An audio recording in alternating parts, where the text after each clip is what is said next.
പിടിച്ചു നിൽക്കാൻ ഒന്നുമില്ല, തീർന്ന അവസ്ഥ. അവിടെ അവൻ ചിന്തിച്ചത് ആത്മഹത്യയെ കുറിച്ചല്ല, അവൻ ചിന്തിച്ചത് ആരെ കുറിച്ചാണ്? അവന്റെ അപ്പനെ കുറിച്ചാ ചിന്തിച്ചത്. ആ ചിന്തയാണ് അവന് രക്ഷപ്പെടാനുള്ള ഒരു രാജവീതി അവിടെ തുറന്നത്. ആമേൻ. ഹല്ലേലൂയ, ഹല്ലേലൂയ. മറക്കരുത്, ഇത്രയും പൊട്ടിപ്പൊളിഞ്ഞ് ആരും എന്നെ എവിടെയും കേൾക്കുന്നുണ്ടാവില്ല. പന്നിക്കുഴിയിൽ പന്നിയുടെ ഭക്ഷണം കഴിക്കുന്ന ആരും ഇവിടെയില്ല, ലോകത്തിൽ എവിടെയും ഒരുപക്ഷെ കാണാൻ പോലുമില്ല.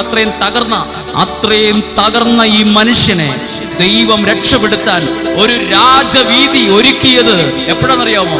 അവന്റെ ഉള്ളിൻ്റെ ഉള്ളിൽ ഇങ്ങനെ ഒരു ചിന്ത വന്നു, ഞാൻ ഇവിടെ കിടക്കേണ്ടവനല്ല, എന്റെ അപ്പന്റെ ദാസന്മാർ എത്രയോ സുഭിക്ഷമായി അവിടെ ഫുഡ് കഴിക്കുന്നു, വിശ്രമിക്കുന്നു.